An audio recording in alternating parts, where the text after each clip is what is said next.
Firman itu mengambil kodrat manusia. Ini saya nih Firman, saya ambil.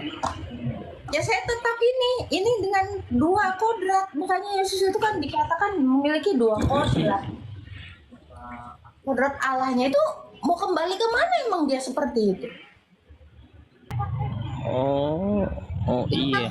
Dikatakan dia kembali lagi. Lo kembali lagi apa? Yang terangkat itu adalah kemanusiaannya yang sebelumnya memang tidak ada bersama-sama dengan Sang Bapa. Yang bersama-sama dengan Sang Bapa itu kan Sang Firman. Penanya Kristen puas dengan jawaban cerdas Agatha. Eksistensi Firman tidak pernah berubah ketika menjadi manusia dan kembali ke sorga. Mari kita simak diskusi menarik mereka berikut ini. Ketika dia kembali ke surga, bagaimana? Dia itu kembali seperti itu lagi ya? Firman itu memangnya kapan berubah dari air ke es batu, sehingga es batu balik ke air. Firman itu kan tetap selama-lamanya. Gimana dia mau kembali lagi? Memang sebelumnya dia kemana? Berubah jadi apa? Kan gak ada yang berubah. Firman itu mengambil kodrat manusia. Ini saya nih Firman, saya ambil. Ya saya tetap ini dengan dua kodrat. Makanya Yesus itu kan dikatakan memiliki dua kodrat. Kodrat Allahnya itu mau kembali kemana emang dia seperti itu? Oh iya. Dikatakan dia kembali lagi. Lo kembali lagi apa? Yang terangkat itu adalah kemanusiaannya yang sebelumnya memang tidak ada bersama-sama dengan Sang Bapa. Yang bersama-sama dengan Sang Bapa itu kan Sang Firman. Yesus selalu berkata, aku dan Bapa satu. Itu dia menuju kepada kodrat ilahinya. Allah bukanlah manusia. Hakikat kemanusiaan Yesus itu bukan Allah. Hakikat kemanusiaannya itu adalah pengantara kita. Karena Esa Allah itu Esa pula pengantara kita, yaitu manusia Yesus Kristus. Hakikat kemanusiaannya sebagai Allah. Makanya dia dikatakan dia duduk di sebelah kanan yang maha kuasa. Ya kemanusiaannya. Oh iya benar. Dia adalah tunas Daud yang mewarisi tahta Daud. Itu merujuk kepada kemanusiaannya. Kalau keilahian dia Allah tetap selama-lamanya, dahulu, sekarang, dan sampai selama-lamanya, sepanjang segala abad. Firman itu satu di dalam Bapa dan tidak pernah kayak saya ini. Saya terus-terusan mengutus suara saya sampai ke 50 orang. Tetapi suara saya itu tetap ada di dalam diri saya, tidak pernah berubah, tidak pernah habis, tidak pernah berpisah dari hakikat kemanusiaan saya yang satu ini. Kakak bilang tadi ketika di sebelah kanan Allah, itu yang masih bingung saya, Kak. Ketika dia kembali ke surga di sebelah kanan Allah itu maksudnya gimana? Ada dua orang atau dia kembali ke firman-Nya lagi, ke ilahiannya gitu? Dua orang yang mana? Kan dibilang satu, yaitu Bapa dengan firman dan rohnya. Kemanusiaannya itu yang duduk di sebelah kanan yang maha kuasa. Tahta itu yang manusiaannya, karena dia kan raja. Oh, berarti kemanusiaannya yang sebelah kanannya maksudnya gitu? Ya, dialah yang bertahta. Karena kan ini barusan dari tadi ya ayatnya ya. Karena Esa Allah kita, Esa pula pengantara kita, manusia Yesus Kristus. Nanti yang kita saksikan di sorga yaitu kemanusiaannya Yesus. Emang kita bisa ngelihat keilahiannya? Nggak pernah bisa. Iya. Oh. Jadi apa yang mau berubah? Di pikiran kalian itu firman itu berubah jadi apa? Nggak ada. Filipi 2 ayat 6 sampai 7 yang walaupun dalam rupa Allah tidak menganggap kesetaraan itu sebagai hal yang harus dipertahankan, melainkan telah mengosongkan dirinya dan menjadi seorang hamba. Dalam kemanusiaannya, berdiam seluruhnya kepenuhan keilahian. Kolose 2 ayat 9. Oh, berarti keilahiannya itu tetap jadi yang sebelah kanan, maksudnya itu Yesus itu nanti yang kita lihat begitu. 1 Korintus 8 ayat 6. Namun bagi kita hanya ada satu Allah saja, yaitu Bapa yang daripadanya berasal segala sesuatu, dan satu Tuhan saja. Itu merujuk kepada kemanusiaannya, Yesus Kristus, yang karena Dia kita hidup. Jelas ayatnya. Satu Allah, satu Tuhan. Tuhan itu merujuk kepada kemanusiaannya. Oh,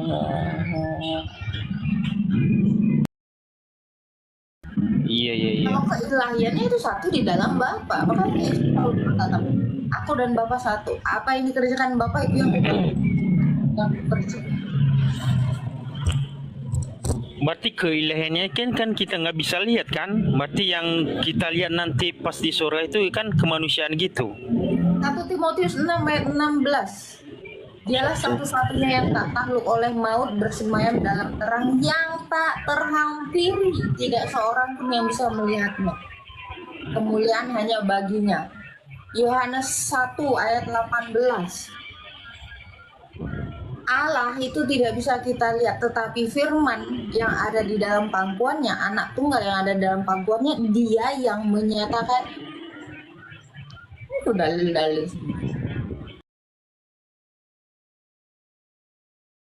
Oke, siap.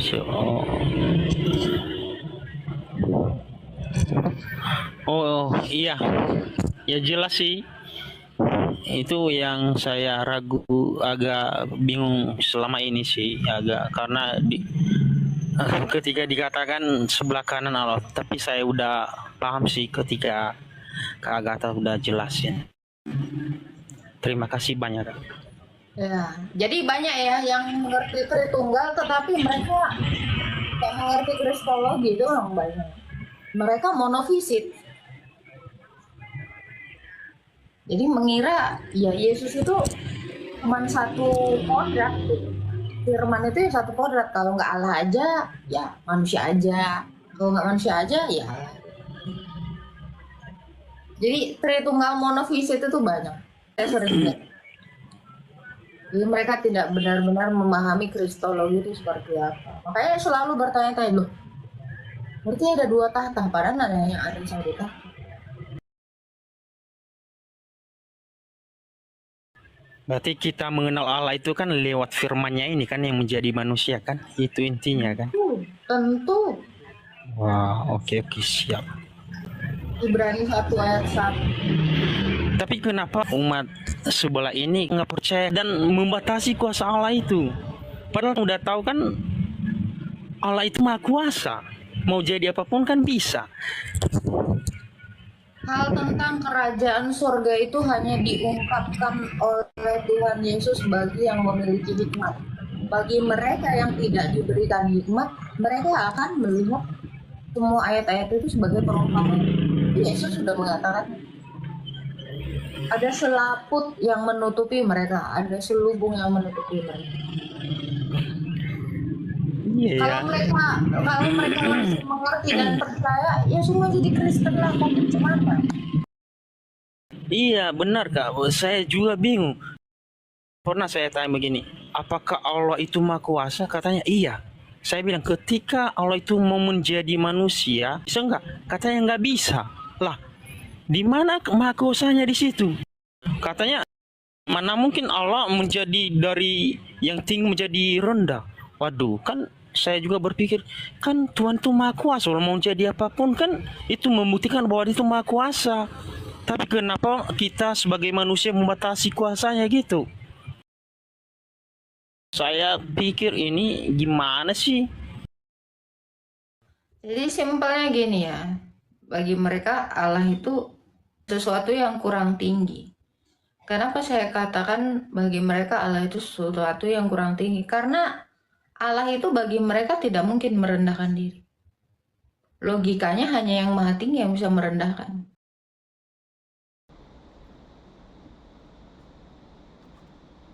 Bapak Ibu Saudara yang dikasihi oleh Tuhan, pertama-tama saya ingin memberikan konfirmasi dan penegasan bagi saudara-saudaraku seiman maupun dari orang-orang di luar Kristen, khususnya para polemikus atau apologet di luar Kristen. Kita perlu sungguh-sungguh mengerti, memahami, dan mengenal Yesus Kristus secara utuh dan lengkap. Hal ini menjadi sangat penting karena bersangkut paut dengan apakah kita mengalami, menikmati keselamatan, atau justru sebaliknya kita akan berada di dalam kekekalan keterpisahan dengan Allah. Yesus Kristus yang dipercaya oleh orang-orang Kristen memiliki dua kodrat natur atau sifat sebagai manusia dan sebagai ilahi. Sekali lagi saya tegaskan, ini sangat penting. Yesus itu memiliki dua natur. Natur kemanusiaan yang berasal dari rahim Bunda Maria. Itu sebabnya disebutkan secara jelas di dalam Lukas 1 ayat 42 bahwa Yesus adalah buah rahim Maria. Tetapi di sisi lain kita perlu mengerti, memahami, Yesus itu memiliki natur keilahian sebagai firman yang kekal ada bersama-sama dengan Allah. Yang seringkali tidak dimengerti, dipahami oleh orang-orang di luar Kristen adalah bagaimana eksistensi firman itu ketika telah menjadi manusia. Karena tidak bisa dipungkiri ada ayat yang sangat terkenal di kalangan kekristenan. Yohanes 1 ayat 14. Firman itu telah menjadi manusia dan diam di antara kita, dan kita telah melihat kemuliaannya, yaitu kemuliaan yang diberikan kepadanya sebagai anak tunggal Bapa, penuh kasih karunia dan kebenaran. Mari kita soroti bagian awal dari ayat ini. Firman itu telah menjadi manusia. Kebanyakan orang mengartikan ayat ini dalam konteks berpikir secara fisik. Padahal kita perlu mengerti firman itu tidak terkait dengan fisik jasmani tubuh, tapi keadaannya adalah roh. Jadi ketika dikatakan firman itu telah menjadi manusia, kita tidak bisa memberikan contoh seperti hal yang fisik ada di dunia ini. Kucing menjadi tikus. Ketika kucing menjadi tikus, kucing tidak ada lagi, tinggal tikus, karena kucing telah menjadi tikus. Itu dalam pengertian pemikiran secara fisik. Tapi ketika memahami Allah yang adalah roh adanya, tidak bisa disamakan dengan hal-hal yang fisik.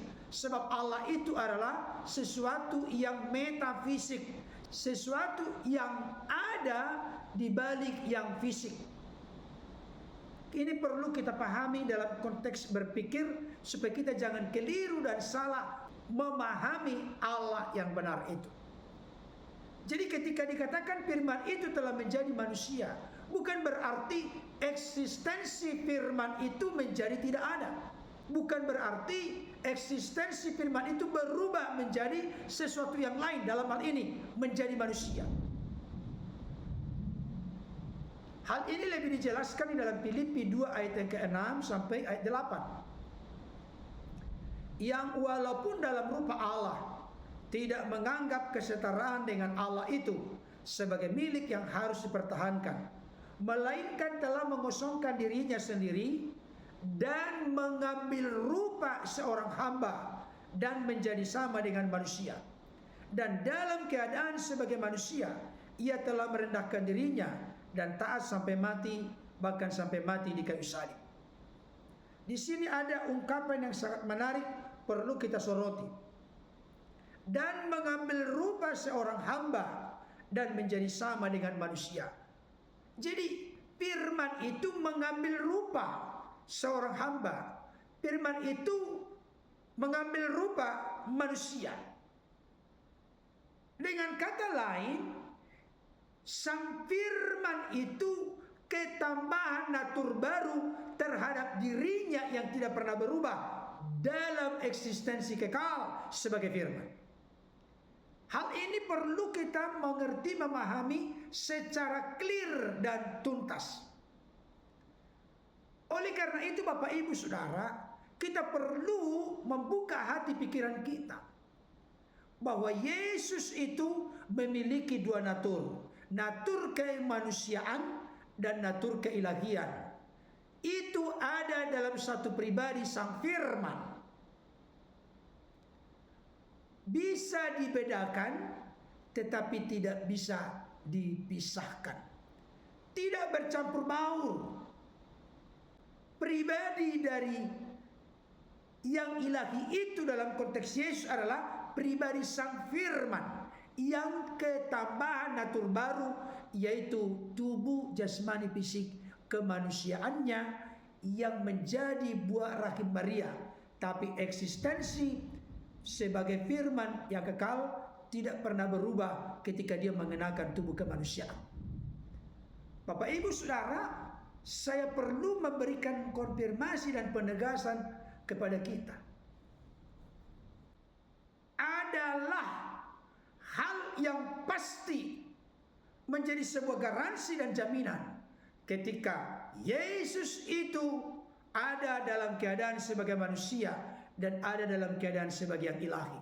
Karena dengan eksistensi keberadaan Yesus yang seperti itu memungkinkan dia menjadi pengantara antara manusia dengan Allah dan antara Allah dengan manusia. Sebagaimana yang telah disinggung tadi oleh Agatha, bahwa Yesus itu adalah pengantara. Itu ayatnya diambil dari 1 Timotius 2 ayat 5. Karena Allah itu Esa, dan Esa pula dia yang menjadi pengantara antara Allah dan manusia, yaitu manusia Kristus Yesus. Jadi kalau Yesus itu tidak mengenakan tubuh kemanusiaan, mustahil, tidak mungkin dia menjadi pengantara yang menghubungkan manusia dengan Allah. Kalau Yesus itu hanya manusia, tidak memiliki kodrat natur keilahian, mustahil, tidak mungkin Yesus bisa menghubungkan atau menjadi pengantara antara Allah dan manusia. Pengertian pemahaman ini harus terbuka hati pikiran kita menerimanya. Karena itulah yang menjadi garansi jaminan kenapa sang firman itu diutus oleh Bapa ke tengah-tengah dunia untuk bisa menjadi pengantara yang menghubungkan manusia yang berdosa dengan Allah yang kudus lewat kematian kebangkitannya, yang menghubungkan Allah dengan manusia. Oleh karena dia ilahi dalam keadaan sebagai firman, sehingga memungkinkan kita memiliki status relasi hubungan yang dipulihkan antara Allah dengan manusia, demikian sebaliknya antara manusia dengan Allah.